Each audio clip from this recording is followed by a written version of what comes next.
Welcome to Automated Accessibility Testing with Cypress. I'm Rachel Noccioli. I'm a software developer at Oasis Digital and an Angular bootcamp instructor. So today, we are going to cover a little bit about what automated accessibility tests are, why you would want to run them, how to set them up with Cypress. The underlying tool that we're going to use is something called Axe Core, and that's not unique to Cypress, but I'm going to show how you can use it bundled along with Cypress, because that's probably one of the most common ways that it would be used with Angular. We'll talk a little bit about what kinds of issues the tests will and won't find, and then some resources for fixing the problems flagged by tests. All right, so a little about just accessibility in general. This isn't a general talk, but accessibility really is just about making sure that the products we're building are able to be used by everyone. And it usually calls out disability, but it really just means like being inclusive of the way that people will interact with the products. And so there are a lot of different like keywords that have to do with accessibility. There's like a spec and a bunch of different things that you might want to test and different like assistive devices. But we're going to focus just on the tests that we can use that will be automated. So the specific ones that are going to be able to be run in the browser to get those easily, like the ones that can be checked easily. But that's not going to make sure that your whole app is truly accessible. It's just going to be one piece. So there are a few methods of doing automated accessibility testing. And the first two on here, browser extensions and built-in tools, those are kind of the more manual ways of doing automated testing, where you have to actually spin up the browser, open an extension, or just like kind of open your dev tools, use something like Lighthouse to run some tests, and then you get a report, and then you can go and update your code accordingly. And then the last two are using those automated tests, but in your unit tests or your end-to-end tests. So if you do it that way, then you can make sure to run your automated tests every time you run all of your other tests. So you just kind of build that into your normal CI/CD pipeline, and you can be assured that those are going to run like however often you're running all of your other tests. So like hopefully before you're going to merge something into production, you're running all of your unit tests or your end-to-end tests, and then you're also going to be running these automated accessibility tests. Okay, so why would we want to do that? Of course, this testing is really similar to all the other kinds of testing that we do. We want to catch errors early before we push them to production. So we can make sure that the users of the application are going to be able to use each new feature that we push. It can help us to catch errors often.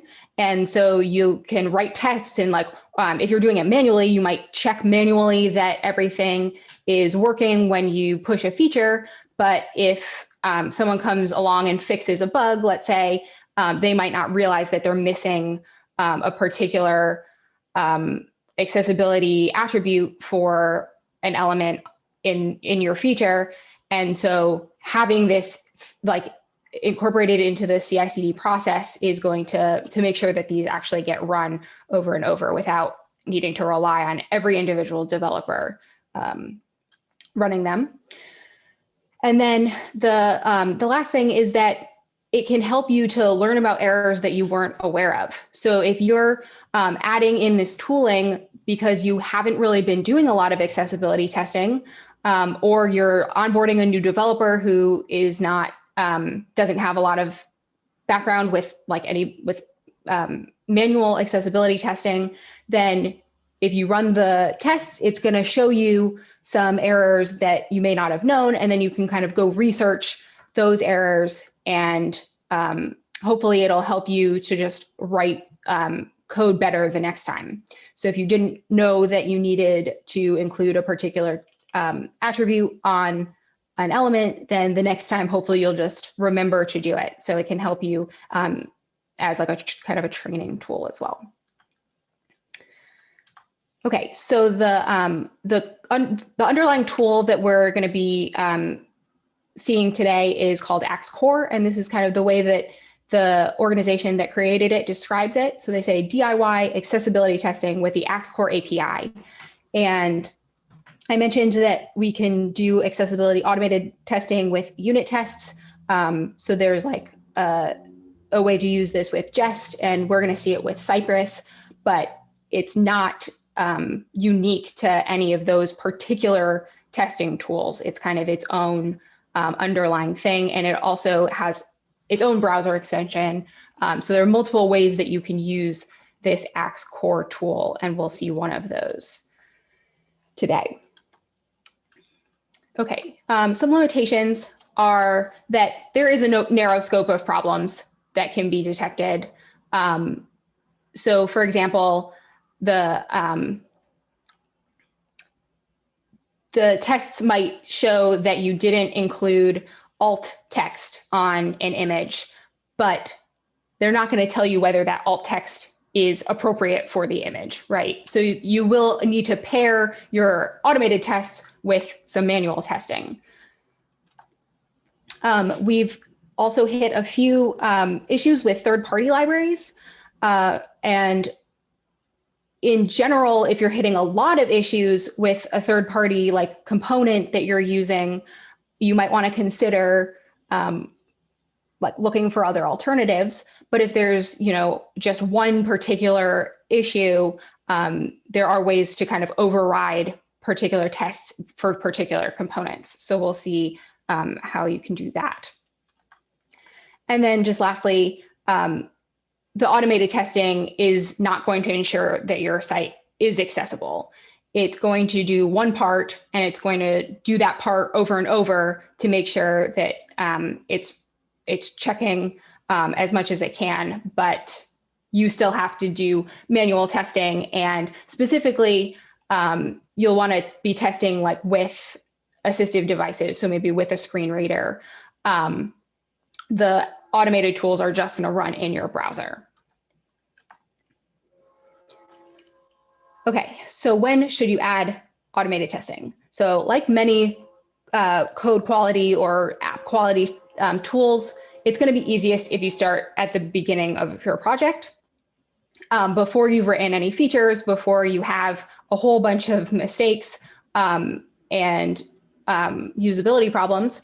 But we're going to see some strategies for adding the tooling after you've already started. So just because you're not at the very beginning of creating the app, there are ways to gradually introduce the automated testing without feeling like, oh, well, if I add this, it's going to break all my tests, or I have to spend like 6 weeks figuring out all of the errors before I can even start adding the tests. Okay, so we're going to see a demo. It's going to be an Angular app that was built with NX using Cypress for the end-to-end tests. Axe Core, that's the main part, again, of the automated testing. And then Cypress Axe is a wrapper for Axe Core that just lets it work well with Cypress. So when we want to add Cypress Axe to an app, there's going to be about 4 lines of code to get started. You're going to need to install your dependencies. So that's going to be Axe Core, Cypress Axe, and app types Cypress Axe. Then in the support index.ts file, you're going to import Cypress Axe. And that's going to get access to the Cypress Axe library. It's going to add some additional methods to the Cypress object. And then in your test files, you can call sci.injectAxe. So you'll have to do that after you visited a page. So after you call sci.visit, you can call sci.injectAxe, and that will bring in the Axe core functionality into the browser. And then you can call sci.checkAccessibility. So this is the most basic way that you can add these tests. And very likely, if you add this to an existing project, you will find quite a few errors. So those errors are going to look something like this, which is really just any Cypress error. So if you've written Cypress tests, this should look familiar. And we can see here that we have an accessibility error, and then it gives the ID of that error. In this case, it's image alt, and then on one node. But what does that mean? If I click on the name of the error in the like Cypress output, it will log a lot of information about that error to the console.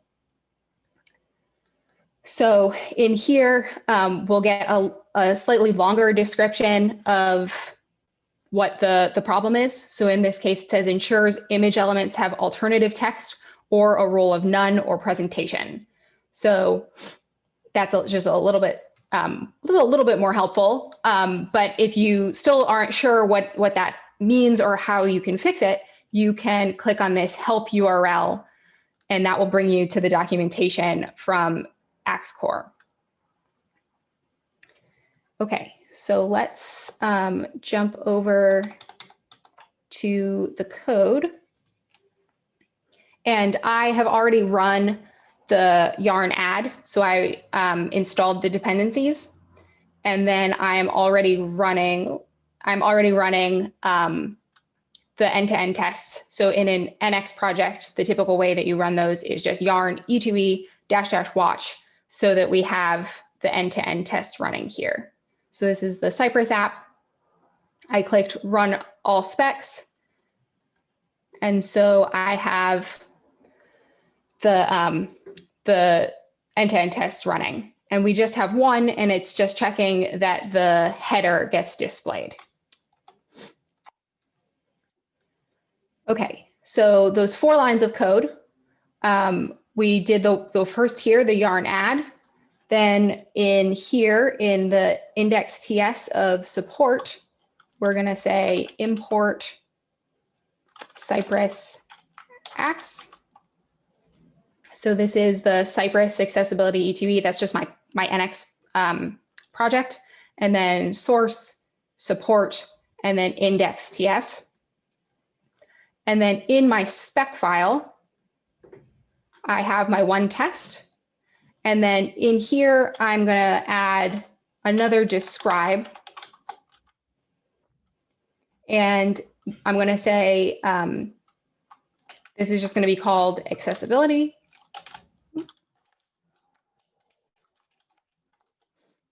And then in here, I can make a new before each.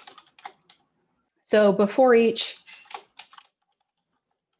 I'm going to sci.injectAxe.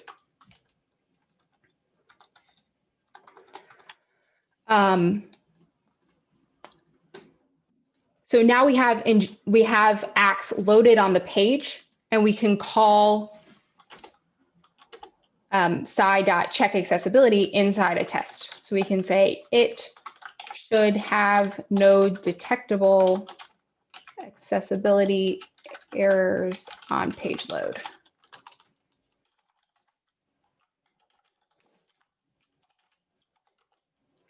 All right, so then we call sci.checkAccessibility. And let's come over and see the app. Okay, so this app is really, it's something that I had for an Angular material workshop that I taught.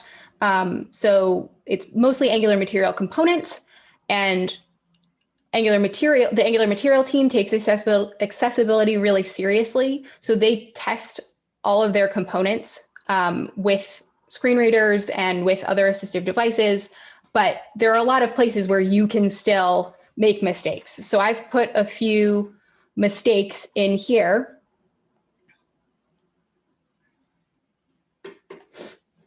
And, oh no.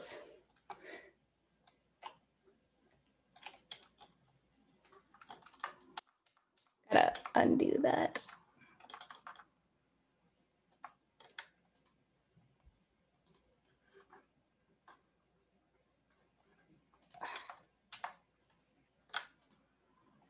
I fixed my mistakes.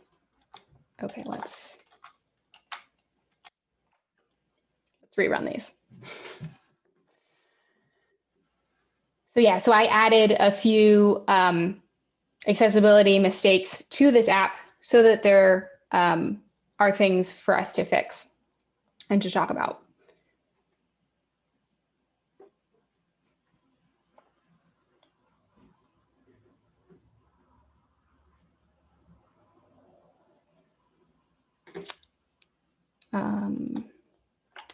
Cool. Don't know why it's not showing up.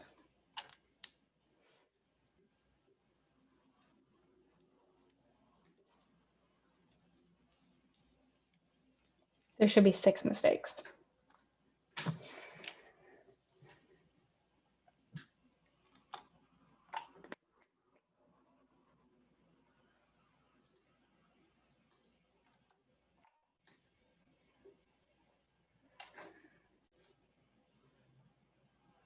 Okay, now we got it. So there are 6 accessibility violations.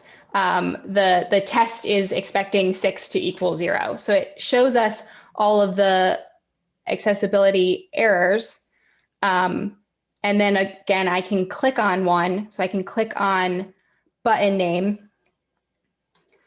And then I can see some more information about that. So we see that the impact is critical. This rule is supposed to ensure that buttons have discernible text. And if I need more information about that, I can click on help URL.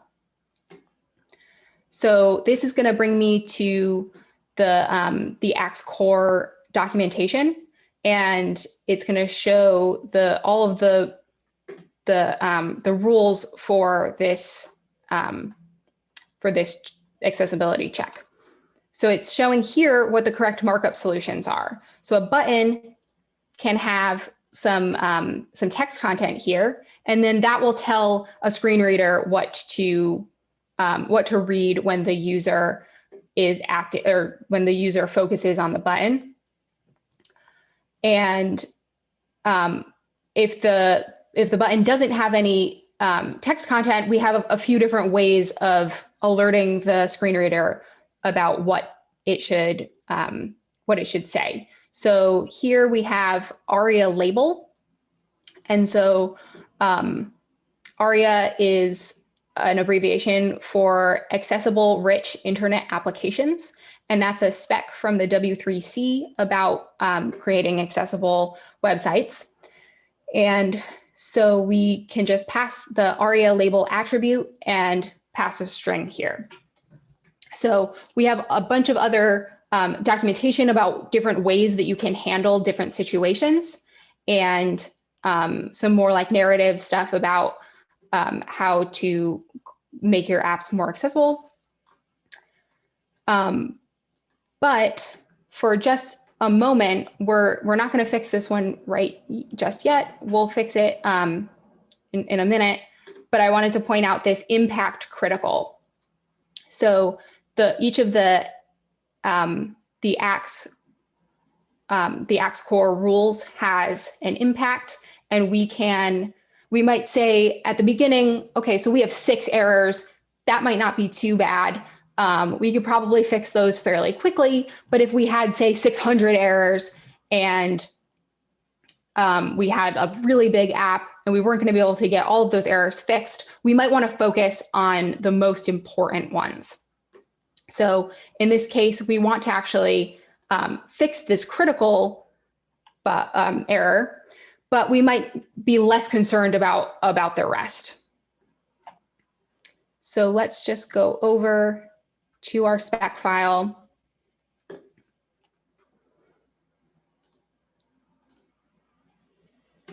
And in our check accessibility method, we can pass some configuration. So by default, check accessibility is going to check the whole DOM. And so the first parameter is lets us override that. So in this case, we just want to say null, and then we want to pass a configuration object. So we can say included impacts. And in this case, we're going to say critical. Okay. So that's going to rerun our tests. And we should find that we have fewer errors because we're only going to be checking the critical ones.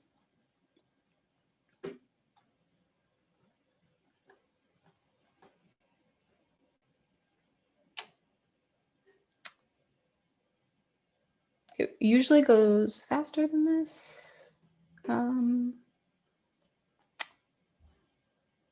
just going to, oh, okay. I think with the screen share and the video and everything, it's taking a long time. All right, so now we're down to 2 accessibility violations. So we still have that button name violation, and we have the image alt violation. So we've narrowed it down to just the worst, most crucial bugs to fix. So let's go over to the HTML and fix those problems. So on the button, I can add an ARIA label here. And the button is this button. So I'm going to call it the user settings menu or user profile menu. All right. So I give it the ARIA label. And if we notice, the content of that button is just an icon. So that doesn't really give the screen reader very much information about what to read out. But now we've told the screen reader to read user profile menu. Then down at the bottom of the page, we have this floating action button, and it just has a plus icon. And so again, that's not really going to give the screen reader very much information. So we can say ARIA label equals add astronaut. Add astronaut. So we don't have to say that it's a button because it's already going to have told the user that it's a button. All right. So now if we come back over to our Cypress tests, the app is reloading, but if you've used Cypress much, you know that the tests aren't going to get rerun. So we just have to click the reload button. So we'll let that go. And now we should have just one accessibility, one type of accessibility error.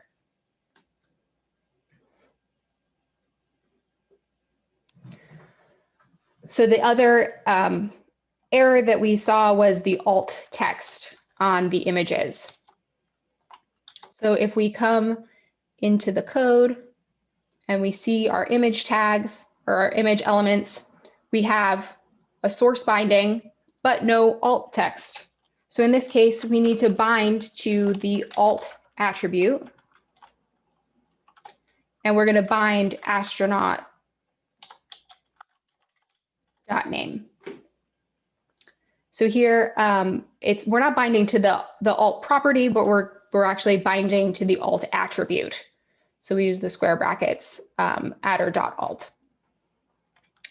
All right, so we'll save that, rerun those tests. Notice it had said image alt on 50 nodes.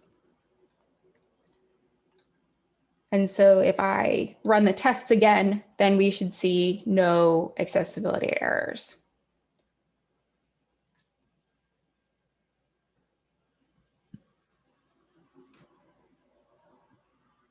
All right, so all of the tests pass. But of course, we've scoped it to just the most serious ones. Okay, so this app also has this floating action button to add an astronaut. And if I click on it, then it's going to pop up this modal. And checking on the modal, we kind of have two options. We can scope our tests to just check the modal itself, or we can have Cypress Axe or Axe Core run all of the tests on the whole DOM. So let's see what it would look like to have it run on just the modal.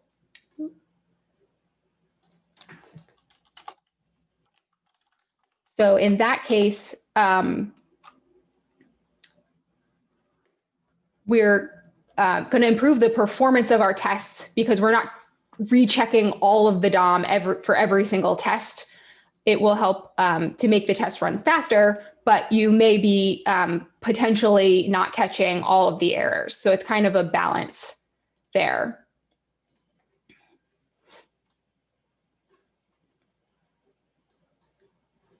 All right, so it should not have detectable errors on the add astronaut modal.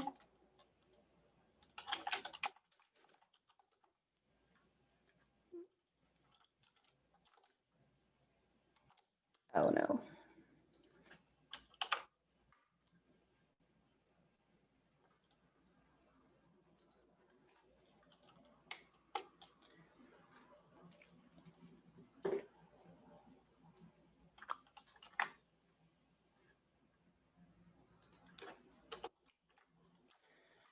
All right, so we have our test.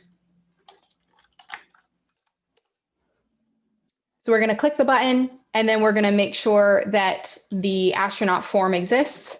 And then we're going to check accessibility. But if we just run it this way, it's going to check the entire app like we've seen before. So we can pass it an object with an include property, and then the include property is going to take a nested array of the CSS selectors. So in this case, it's the app add astronaut. Okay, so now we're just going to check the modal itself to make sure that it doesn't have any errors.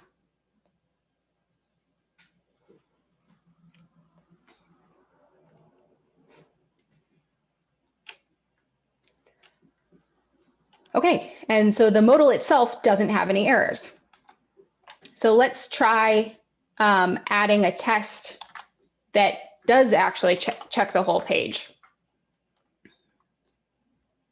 So it should not have detectable errors after opening the add astronaut modal. And then we'll take this configuration out.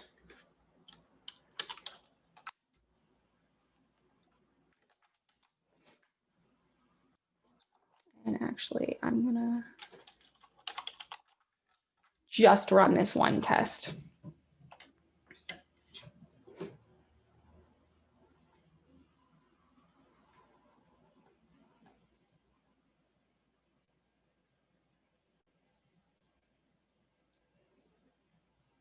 Okay, so it's checking the whole DOM to see if there are errors.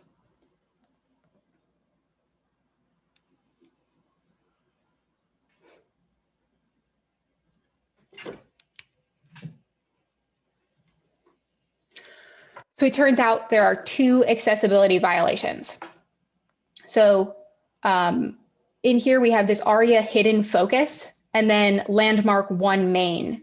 And the landmark 1 main was a violation on the page as a whole that we've when we tested the page as a whole, we told it, oh, okay, only test the critical bugs. So we might want to make that a little more generic so we don't have to say it every single time we run the test. So we'll see how we can do that.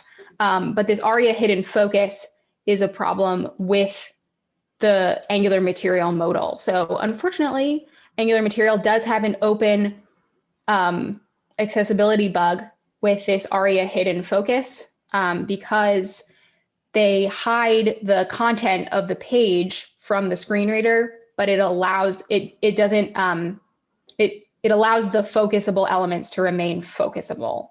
So we can see how we can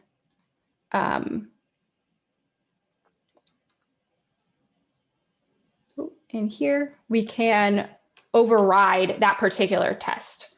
So in this case, we're going to pass null because we still want to check the whole page. And then we're going to pass a configuration object for rules. And rules is going to take that ID. So ARIA hidden focus. And then enabled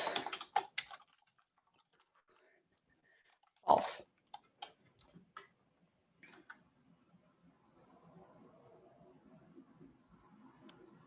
Oops. All right, so we have a few nested objects here. So we've got this object with the rules property. That's an object with an ARIA hidden focus property. And then we have an object with the enabled false property. So that's just going to be how we can handle if we have a third party tool that might have some sort of issue. We might have to come in and disable a particular rule for in a particular case. But again, if you have a component and you have like 17 rules that it's breaking, that might be a reason to consider looking for other options. Okay. And then one last thing that we can do is set some global configuration. And so in the support directory, I can make an Axe configuration.ts file.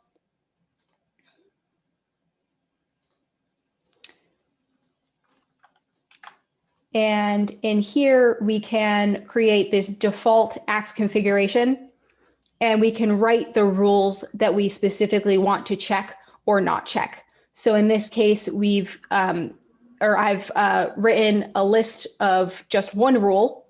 And so I said the image alt rule is the only one that I want to check. And so I set it to enabled true, and then I disable the other rules. So if you're adding this to a project that has 600 errors, you can kind of pick which ones you want to tackle first and enable the ones that you've caught, and then disable the rest. So you can like kind of build up your list, and then once you get close to being done, you might switch it to a disabled list. So in that case, you would obviously just take off this property and put disabled on the ones that you did not want. So the default Axe configuration, we would just bring that in. After we inject Axe, we can call sci.configure Axe and pass it the default configuration.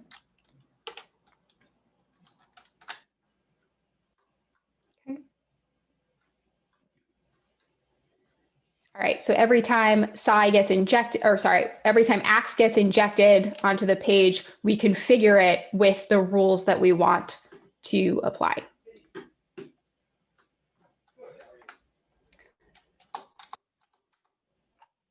Okay, so just a recap of the demo. Getting started with Cypress Axe is just those 4 lines of code that we saw. You can kind of phase in your rules with either the global config with configure Axe, or for each test with check accessibility. You can override rules if you really need to, but just be kind of judicious about that. And then I've you can check out the repo, and I have a try it yourself branch, and you can try installing Axe and Cypress Axe and like fixing the accessibility problems yourself. And like, you know, you might not want to disable the rules, but you can like check out, try it different ways. Right, and then I just have some resources. I have to actually push, so just hold on just a minute for the repo. And these are links to the two libraries, and then just some general resources about accessibility that are useful if you have just more general questions. Okay, so that's all I've got. Any questions? Thank you. That was great. As always, I have like 50 questions, but I'm going to try to let other people go first. So go ahead, everybody.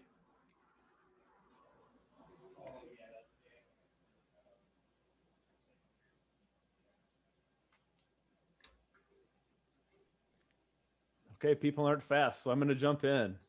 So like, that seems like such a huge win to use this. Like, it kind of makes me ask, like, should basically every Angular project use this as just the first cut at getting some basics right? I mean, I would think that was probably a good idea. Yeah. I mean, like this is, and again, like this is one tool. There could be others, but yeah, like doing this kind of testing, I would say there's not there's not that much to learn to be able to get it in there. And because you can kind of phase in the rules, you can tackle the ones that are going to be the most severe, and then kind of keep going from there. But especially like a project that's just being started, it's like a really good idea, because then you can, I mean, you have to be disciplined about actually calling check accessibility. So there's that, but yeah. In the examples that you saw and then fixed live, it looked like a lot of the things it finds are just like a few minutes to fix. Like, is that true? Where like a lot of these things you just like kind of follow the path and fix it and it's pretty straightforward? Or was that just like for the demo you intentionally set it up so they'd be easy fixes? I think a lot of them, and the ones I kind of went through like some public facing sites to see what accessibility problems they had. And a lot of them are just like ones that I had in there, like you don't have a main section. So one of the fixes is just wrapping that, I think it's like the sidebar container in a main element, and that's going to tell a screen reader where the main content is.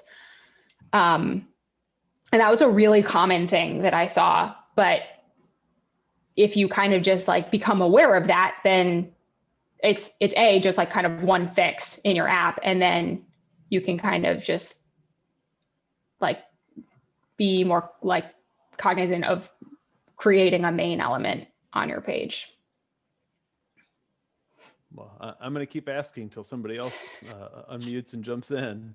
I'll jump in. Oh, go ahead. So one thing that I've seen, and I just stepped over Zachary, sorry. One thing that I have seen is that sometimes there are problems with third-party libraries that, you know, if AG Grid or Material or something else doesn't necessarily do things with sufficient contrast in their colors, that it can run into trouble. Do you have any advice on how to deal with that? So, I mean, we kind of went over that with like, you can disable the rules. You mentioned color contrast. That's one of the other like really common things that I saw as I was going through like public facing sites. And to the extent that you can like customize the colors, like if you can like maybe write your own theme for that specific one, that might be helpful. But yeah, I don't know about like how exactly to deal with it. I mean, open an issue on their issue tracker. But yeah, I don't know if that helps. Yeah, that's about what I was expecting. Yeah. I would also say, like, again, that if you're testing out, if you're like trying to pick between a few different components, like try them out with the accessibility tools. And that might like sway you in one direction or another. With like something like AG Grid, it's like, okay, well, there's like a few different options, but there's not like a ton of options. And that's kind of one of the big ones. So if they have a ton of accessibility issues, I guess that's like harder to deal with. But picking libraries where they actually are committed to making sure that the components that they're writing are accessible, I think is one of the keys.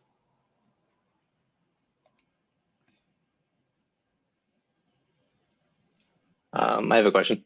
So I was wondering how much more of a gain something like Axe Core is with like E2E or unit testing or whatever is versus something like SonarQube, which has like static analysis.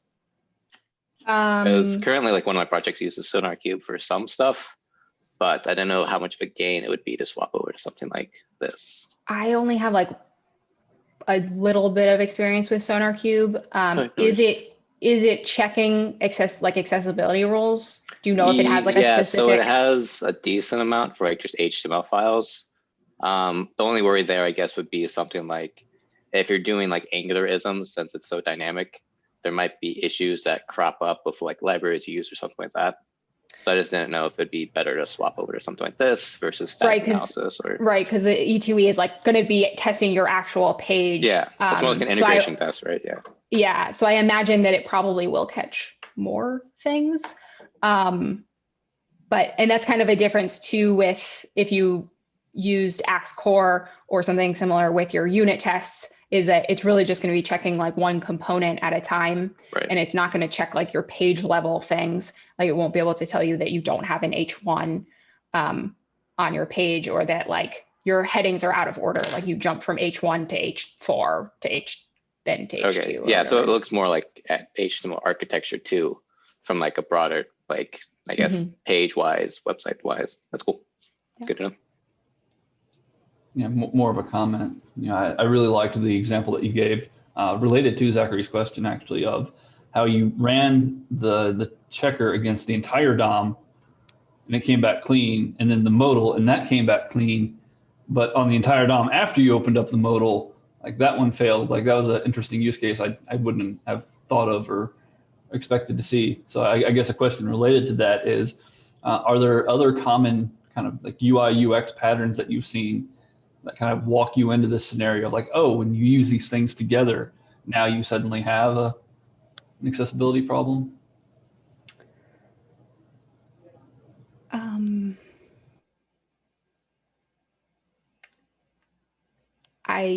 Not that I can like think of off the top of my head, but I would say like that would be a good thing to kind of keep in mind, especially like kind of trying to decide where you're going to put your tests. Because like, again, if you're going to run it on the full DOM every single time, that might be overkill. But I think specifically in the case of the modal, that's sort of the way that CDK, it's a CDK overlay. So it's going to be adding it like in a completely different section and then disabling the rest of your content. So I think that's probably a pretty like, that probably is like, if you have something like that where it is modifying a large part of the DOM. But yeah, I don't know of like other specific things. Yeah, that's cool. I have a question. Is there like, would I expect to find the same things if I run this like via Cypress? Like, does that replace the need for me to like, go interactively click a tool to check the accessibility and explore my page? Like, or is it, I really still need to do kind of both sometimes? Okay, so in theory, it's all Axe core, right? So if you're talking about like the Axe plugin, in practice, I was finding slightly different things. So that was like maybe a little frustrating. But if you're talking about like, was that kind of what you were asking, or were you talking about like other types of tests where you have to click through? That's what I was asking. Like, am I covered for using Axe core if I run this, or I'm like, well, you really need to also run Axe core by hand occasionally. Oh. So yeah, so that's kind of related. Like I was finding slightly different things, so I'm not I'm not 100% sure why that would be. So I should probably do a little more investigation on that. But so I'm not totally sure like if it like how beneficial that would be. But I would say running these kinds of tests isn't like, that's not all of the accessibility testing that you're going to do. Obviously, you're still going to have to do other things. But in terms of running both kinds of accessibility or of Axe core tools, I mean, you might want to do it and like, especially do like spot checks and things. Great. Yeah, thanks for coming, everyone.